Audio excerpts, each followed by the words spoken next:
Allahu Akbar, Allahu Akbar, walillahil hamd.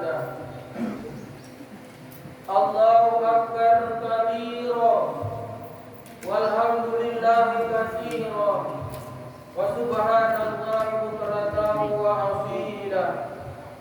La ilaha illallah wa la na'budu illa iyyahu mukhlishina lahuddin, walau karihal kafirun.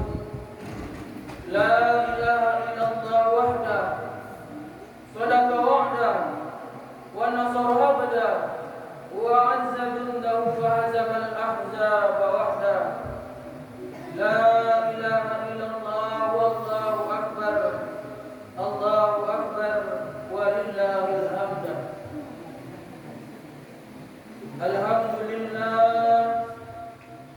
Alhamdulillahilladzi hadana lihada wa ma kunna linahtadiya laula an hadana Allah.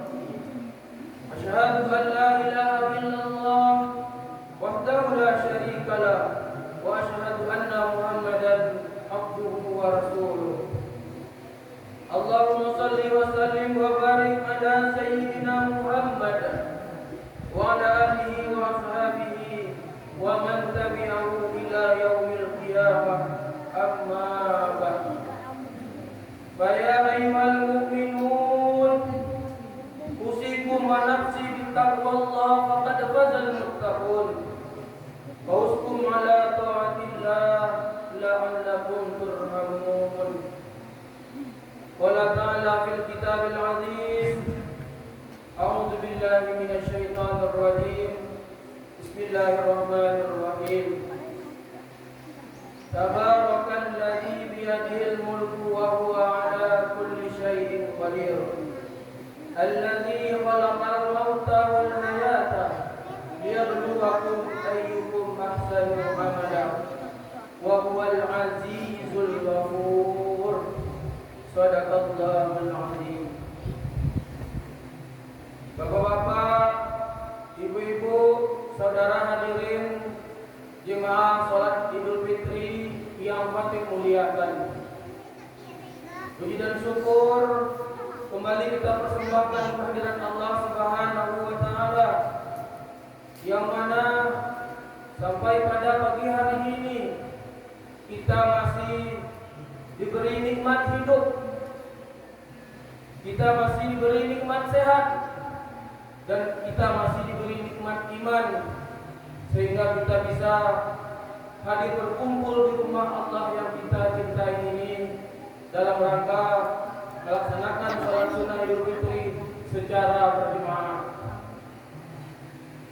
Kemudian salawat beriring salam kita doakan kepada Allah, semoga senantiasa dilimpahkan untuk baginda Nabiullah Sayyidina Muhammad sallallahu alaihi wasallam. Beliau mengatakan, likulli nabiyyin da'watun fa uridu insyaallah an aktabi da'wati syafa'atan li ummati yaumal qiyamah.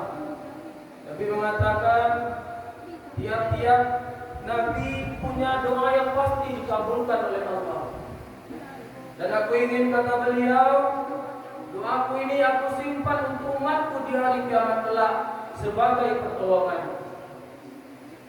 Dalam hadis yang lain beliau mengatakan, barang siapa yang berselawat kepadaku 10 kali di pagi hari dan 10 kali di sore hari, maka dia berhak atas syafaatku di hari kiamat kelak. Maka jemaah yang dirahmati Allah, janganlah sampai di satu hari yang kita lewati setiap harinya di dalam kehidupan kita ini kecuali kita berselawat kepada beliau. Pada kesempatan ini kami mengajak, marilah kita berselawat dengan mengucapkan Allahumma shalli ala sayyidina Muhammad wa ala ali sayyidina Muhammad. Allahu akbar, Allahu akbar, Allahu akbar, walillahil hamd. Jemaah salat Idul Fitri yang dirahmati Allah, dunia ini adalah kesempatan terakhir kita bisa kembali pulang kampung. Kampung yang mana? Yaitu kampung yang kekal abadi selama-lamanya. Tidak ada lagi tempat selain itu. Disitulah terminal terakhir kita nanti. Dan kita semuanya dimanapun asal kita hari ini, baik orang Padang, orang Minang, orang Melayu, orang Jambi, semuanya akan kembali ke kampung asal kita yang sebenarnya. Jemaah dirahmati Allah Subhanahu wa taala. Dalam hal ini Fatih menyampaikan kisah yang diabadikan dalam Al-Qur'an. Yang ini bisa kita ambil iktibarnya. Yang mana jemaah dirahmati Allah, setelah Nabi Adam alaihissalam diciptakan oleh Allah, para malaikat Allah yang ada di langit disuruh sujud pada waktu itu. Ini sujud bukan untuk menyembah, tetapi sujud untuk menghormati Adam sebagai ciptaan terbaik Allah di muka bumi. Allah katakan, laqad khalaqnal insana fi taqwim. Sesungguhnya aku telah menciptakan manusia dalam bentuk yang sebaik-baiknya. Di dalam surat itu dijelaskan manusia adalah ciptaan Allah yang terbaik. Maka malaikat Allah pada waktu itu disuruh sujud. Namun ada satu makhluk Allah yang tidak mau sujud. Itulah yang Allah sebut dengan iblis. Dan langsung dikutuk pada waktu itu. Pada waktu iblis dikutuk, dia berikrar kepada Allah, karena engkau telah mengutukku wahai Allah, saya akan menyisakan Adam dan anak keturunannya, dan kasihlah aku waktu sampai hari berbangkit. Itulah misi iblis semenjak dari zaman Nabi Adam, semenjak Adam berada di surga sampai kita hari ini. Bapak Ibu jemaah dirahmati Allah, Adam Allah suruh tinggal di surga setelah Allah ciptakan. Dalam surah Al-Baqarah ayat 35 Allah menyampaikan ke kita berita ini. Wa qulna ya Adam uskun anta wa zawjukal jannah wa kula minha ragadan haitsu syi'tuma wa la taqrabu hadhihi sajarah fatakuna minadh dhalimin. Wahai Adam, uskun anta, tinggallah engkau wa zawjukal jannah dengan istrimu di surga. Wa kula minha ragadan, makanlah, nikmatilah apapun yang kau sukai yang ada di surga ini. Wala taqrabu hadhihi sajarah fatakuna minadh dhalimin. Namun jangan kamu dekati ini pohon, kamu akan menjadi orang yang menzalimi diri sendiri. Larangan Allah cuma satu, wala taqrabu hadhihi sajarah. Jangan mendekati ini pohon. Yang dalam kisah kehidupan Nabi Adam, pohon ini dikasih nama khuldi oleh iblis, pohon kekekalan. Jadi terus setiap hari iblis membisikkan kepada Adam dan Hawa agar mendekati pohon ini.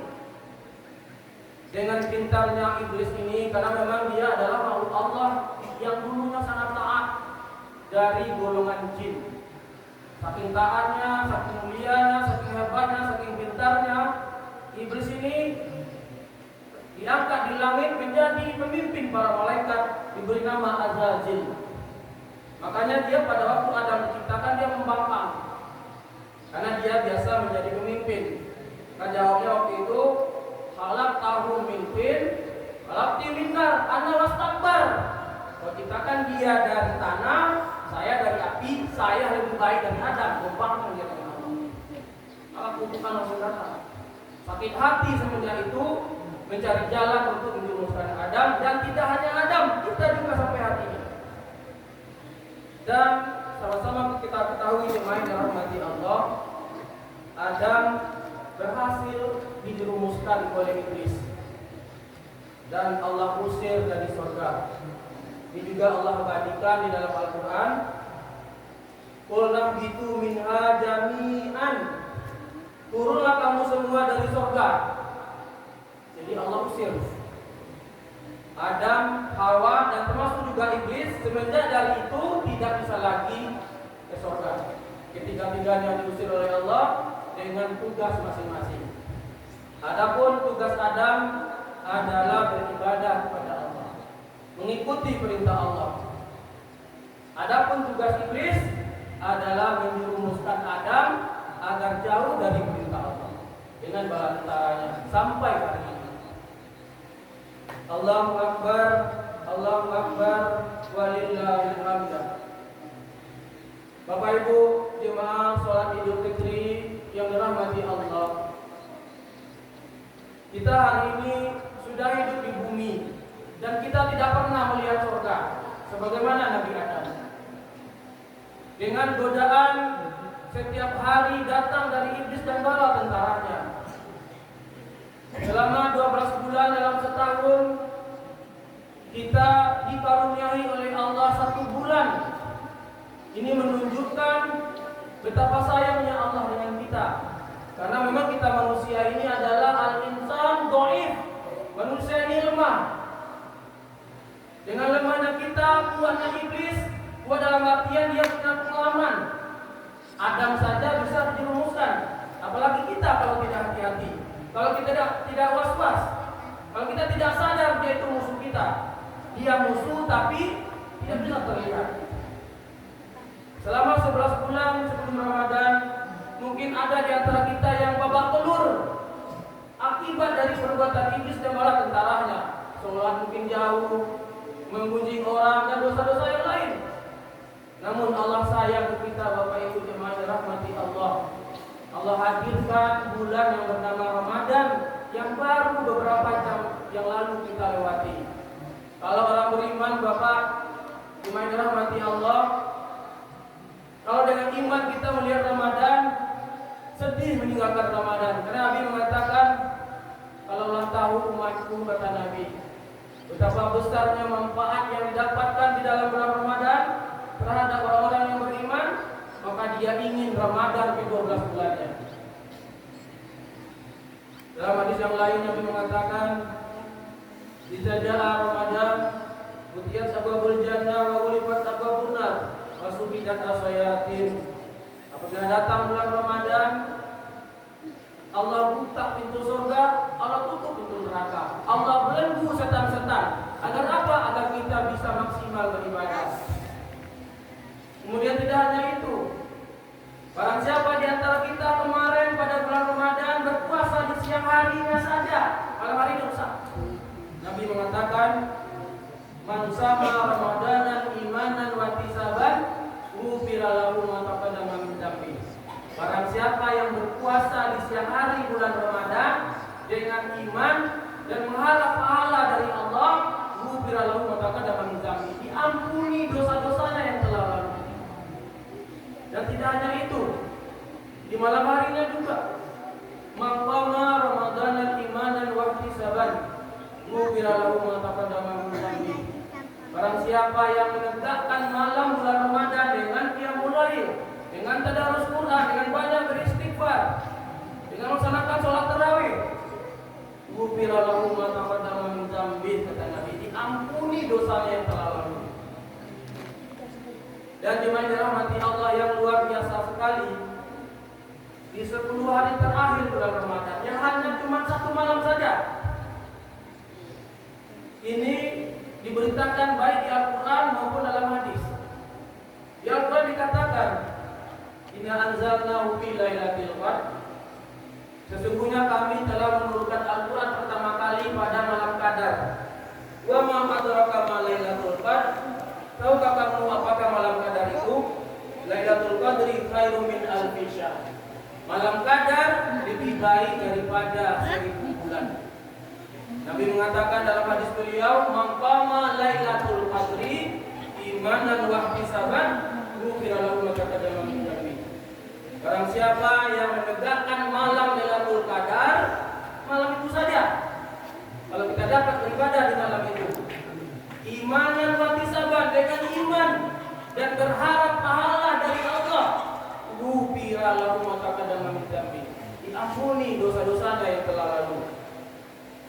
Allahu Akbar, Allahu Akbar, Allahu Akbar, walillahil hamd.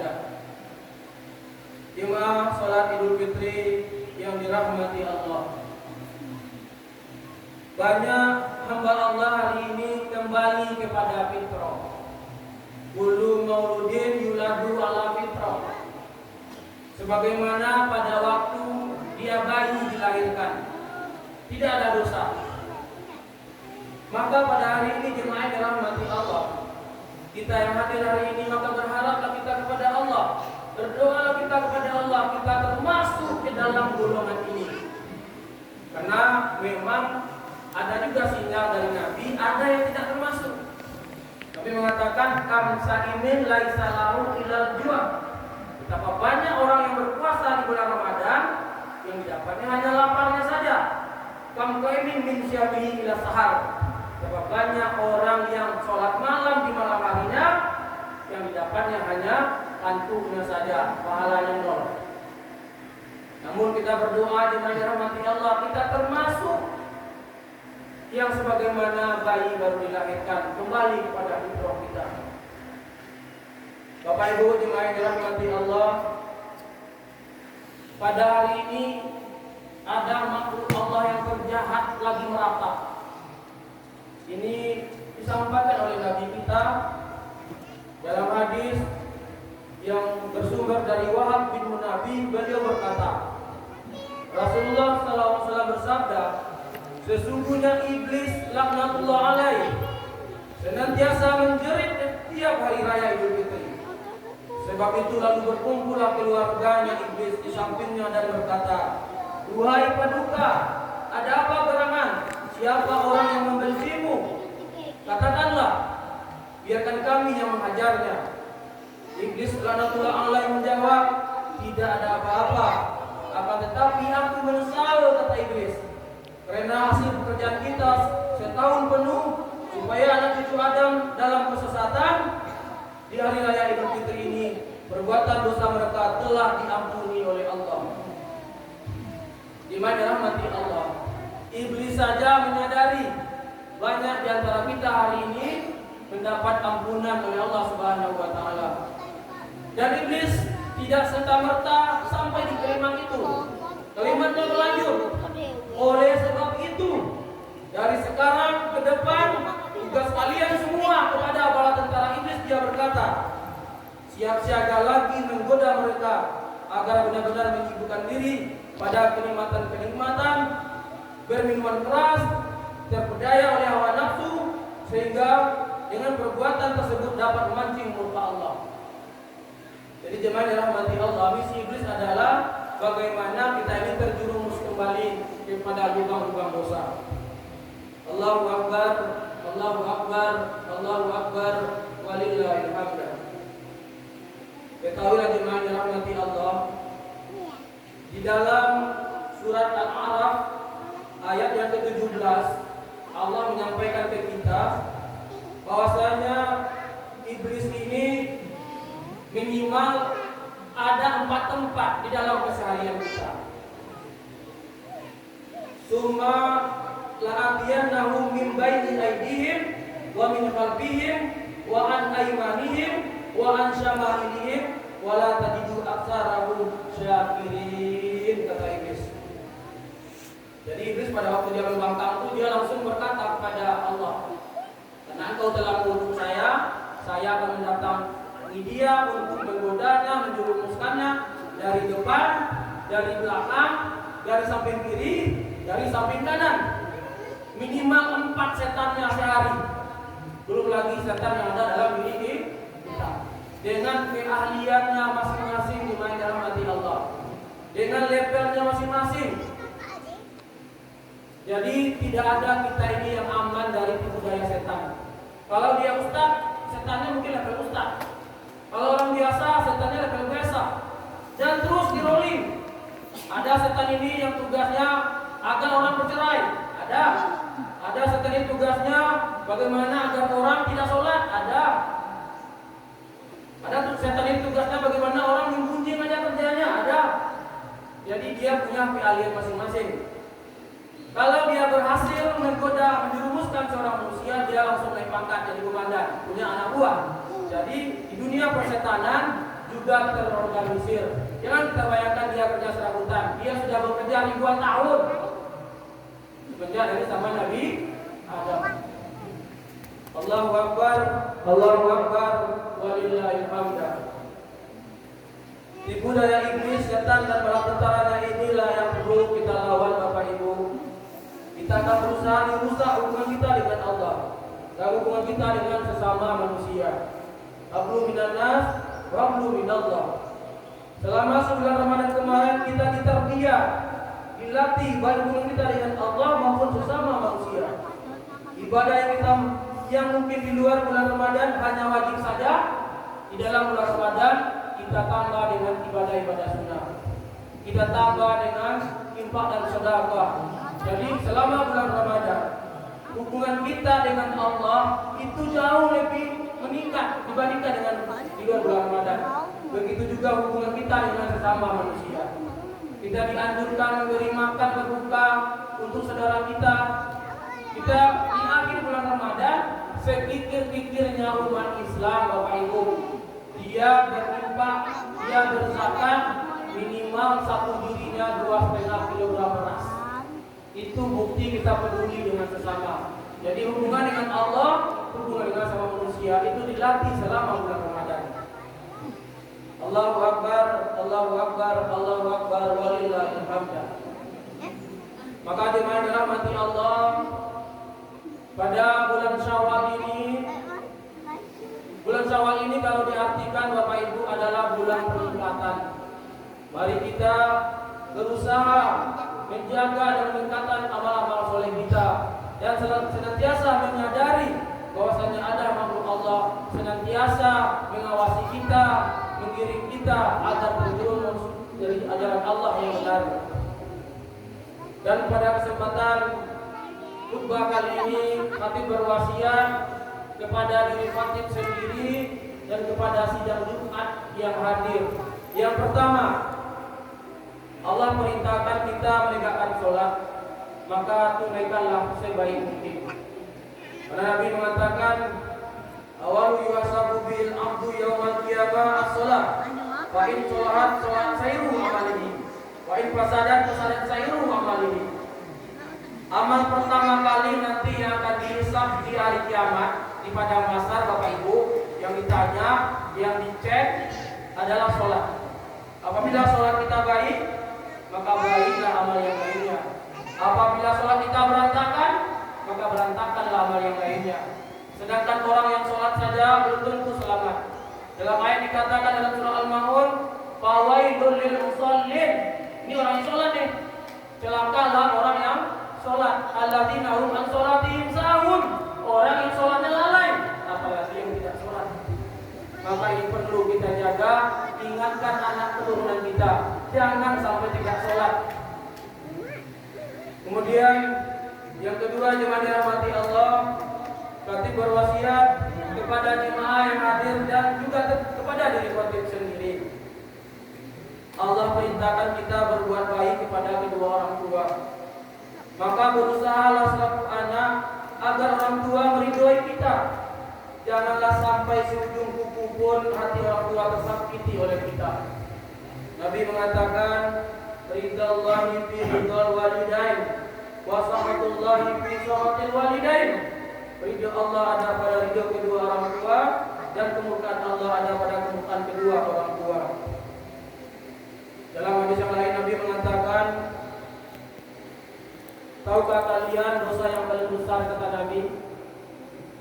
Apa itu wahai Rasulullah, kata sahabat? Mempersekutukan Allah dan durhaka pada kedua orang tua. Maka bagi yang masih punya orang tua, bersyukurlah kita. Karena banyak orang yang hari ini ingin berbakti kepada orang tuanya, tapi orang tuanya sudah tidak ada lagi di dunia ini. Bagi yang masih punya, jangan sekali-kali mengucapkan kalimat apalagi menyakiti baik fisik maupun psikologisnya dengan kata-kata kita yang kasar. Katakanlah kepada orang tua kita perkataan yang lembut, perkataan yang menyenangkan hati.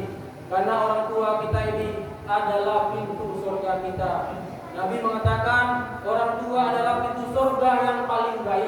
Tapi sebaliknya, kalau kita menyakiti orang tua, menjadi pintu neraka kita. Tinggal kita pilih. Yang ketiga, jemaah dirahmati Allah, hati berwasiat kepada jemaah yang hadir dan juga kepada diri kita sendiri. Allah turunkan syariatnya bertetangga. Bagaimana cara kita bertetangga yang baik? Mari kita taati. Karena Nabi mengatakan, Wallah la yu'minu, Wallah la yu'minu, Wallah la yu'minu 3 kali. Demi Allah tidak beriman, demi Allah tidak beriman, demi Allah tidak beriman. Sampai 3 kali dikatakan tidak beriman. Wa man ya Rasulullah, siapa wahai Rasulullah tidak beriman? Qala allazi la ya'man jarahu bawa'iqahu. Orang-orang yang keburukannya mengganggu tetangganya, orang yang buruk kepada tetangganya, orang yang tidak baik bertetangga. Ini adalah orang yang kata Nabi, ya dipertanyakan imannya. Kemudian dalam hadis lain dikatakan, wa man kana yu'minu billahi wal yaumil akhir fala yu'zi jarahu. Barang siapa yang beriman kepada Allah dan hari akhir, maka janganlah menyakiti tetangga. Ini sangat penting jemaah dirahmati Allah. Mungkin tetangga kita bukan saudara kita, tapi dia nanti akan mengetahui apapun tentang seluk-beluk kita, musibah atau yang lainnya. Maka Nabi mengingatkan kita. Terakhir jemaah dirahmati Allah, hati berwasiat kepada diri khotib sendiri dan kepada sedang umat yang hadir. Nabi pernah menyampaikan satu hadis. Atadrunal muflis, kata Nabi, tahukah kamu orang yang bangkrut?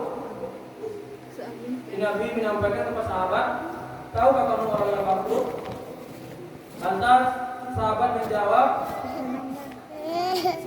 di antara kami adalah orang yang tidak punya dirham dan tidak punya harta. Jawaban sahabat pada waktu itu, orang yang bangkrut adalah yang tidak punya dirham dan tidak punya harta. Artinya habis semua hartanya. Rasulullah SAW bersabda, orang yang bangkrut dari umat adalah orang yang datang pada hari kiamat dengan pahala melaksanakan sholat, orang yang sholat, menjalankan puasa, melakukan puasa, dan menunaikan zakat. Orang yang membayar zakat artinya dia kaya raya juga, karena hanya orang kaya yang berzakat. Namun dia juga datang dengan membawa dosa. Dosa apa? Mencela si ini, menuduh si anu, memakan harta ini, dan merupakan darah si anu. Serta memukul si ini. Orang yang jahat dalam hidupnya, itulah orang yang bangkrut, kata Nabi. Maka pada hari ini jemaah dirahmati Allah, sebelum hari kiamat terjadi, sebelum ajal mendatangi kita, marilah kita ini saling memaafkan selagi masih hidup di dunia. Mungkin kita bertetangga, ada juga saling gunjing, mungkin saling ejek, baik sengaja atau tidak. Maka hari inilah waktunya kita saling datang ke tetangga kita masing-masing, saling memaafkan. Barakallahu li wa lakum fil Qur'anil azim wa nafa'ani wa iyyakum bima fihi min ayati wa dzikril hakim. Taqabbal minni wa minkum tilawatahu innahu wasami'ul alim. Allahumma shalli wa sallim